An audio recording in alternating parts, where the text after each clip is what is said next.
দর্শক বন্ধু ইউটিউব চ্যানেলে সবাইকে স্বাগত। আশা করি কুশলই আছে।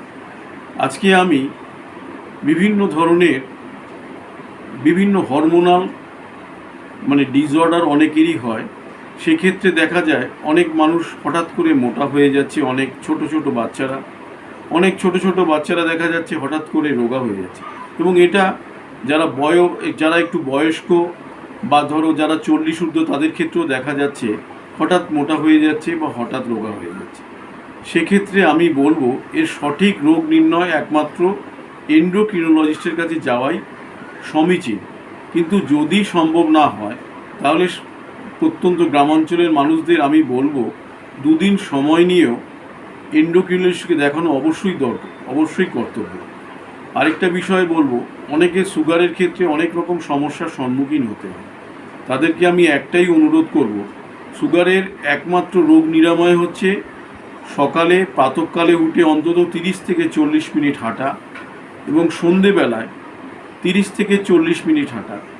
যদি সন্ধেবেলায় সম্ভব না হয় তাহলে অবশ্যই আমি বলবো সকালবেলায় 30 থেকে 40 মিনিট অবশ্যই হাঁটা ভীষণভাবে জরুরি। তাহলে কি হয়, আগের দিন সুগারের রুগীদের কি হয়, একটা নির্দিষ্ট মাত্রায় ক্যালোরি শরীরে গ্রহণ করতে হয়। সেটা 1200 ক্যালোরি হতে পারে বা 1400 ক্যালোরি হতে পারে বা 1600 ক্যালোরি হতে পারে। আলটিমেট 1600 ক্যালোরি অবধি ডাক্তাররা প্রেসক্রাইব করতে পারে। তাহলে কী হবে, পরের দিন সেই হাঁটলে তার শরীর থেকে ক্যালোরিটা এক্সস্টেড হয়ে যাবে। তারা আবার পরের দিন সে স্বাভাবিকভাবে নতুন ক্যালোরি তার শরীরে ইনপুট হবে এবং সেটা তার জন্য ভীষণ ভালো। কিন্তু তাতে দেখা যাচ্ছে যদি হাঁটতে হাঁটতে ঘাম বেরোয় তাহলে ভীষণই ভালো, তাতে দেখা যাবে ক্যালোরিটা শরীর থেকে ঝরে যাচ্ছে। কিন্তু খেয়াল রাখতে হবে যে শরীরে জলের মাত্রা যেন কমে না যায়, সেদিকটা খেয়াল রাখতে হবে। তাহলে সাথে একটা ছোট জলের বোতল, এখন গরম এসছে, একটা ছোট জলের বোতল অবশ্যই সাথে নিয়ে হাঁটতে পারলে ভীষণ ভালো। অত্যাধিক ঘাম হলে শরীর থেকে অনেক সময় প্রচুর পরিমাণে ক্যালোরি বেরিয়ে যায়, তখন দেখা যায় হাইপোগ্লাইসেমিয়া হওয়ার সম্ভাবনা থাকে। সেক্ষেত্রে জল যদি খাওয়া যায় একটু পরিমাণে, তাহলে ওই ভয়ঙ্কর পরিস্থিতি থেকে উদ্ধার পাওয়ার ভীষণ সম্ভাবনা আছে। আমি সবাইকেই বলবো, যারা বিশেষ করে সুগারের পেশেন্ট 2 মাস অন্তর যেন একবার করে সুগার ফাস্টিং এবং পিকবি যেন করে এবং প্রতি 3 মাস অন্তর অবশ্যই যেন HbA1cটা করে। এবং আরেকটি বিষয়ে আমি সবাইকেই সতর্ক করার চেষ্টা করছি, কারণ সুগারের রোগ হলে কিডনি সবার আগে আক্রান্ত হয়, হার্ট আক্রান্ত হয়। এবং আমি সবাইকেই বলবো যদি সম্ভব হয় অন্তত বছরে 2বার করে ইউরিয়া ক্রিয়েটিনাইনটা যেন অবশ্যই লেভেলটা দেখে নেওয়া হয়।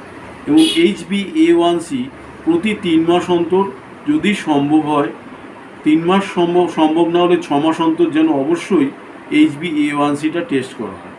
HbA1c টেস্ট করলে সুগারের লাস্ট 3 মাসের গ্রাফটা আসে, তাতে এন্ডোক্রিনোলজিস্টের পক্ষে সঠিকভাবে চিকিৎসা করাটা অনেক বেশি জরুরি হয়।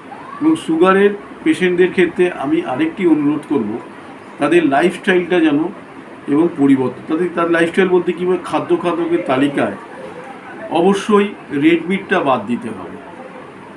রেড মিটটা বাদ দেওয়া ভীষণভাবে জরুরি এবং বাদ দিতে পারলে ভীষণ ভালো। মাসে 2বার করে চিকেন খাওয়া যেতে পারে এবং অবশ্যই 2 টুকরোর বেশি নয় এবং একবেলা। এবং মাছও যদি কেউ খায়, তারা যদি একবেলার ওপরে যেন দিনে একবার করে দুপুরবেলা মাছ যেন খায়, রাত্রে কখনোই যেন আহারের তালিকায় মাছ যেন না রাখা হয়। এবং সেই মাছের ওজন যেন কখনোই 75 গ্রামের যেন বেশি না হয়। আরেকটা কথা আমি বলবো, ভাতের পরিমাণটাও যেন কম থাকা হয় এবং সেখানে সবজিটা বেশি করে খেলে ভালো। শসা বা স্যালাড জাতীয় খাবার খেয়ে পেটটা ভরাতে পারলে অবশ্যই ভালো।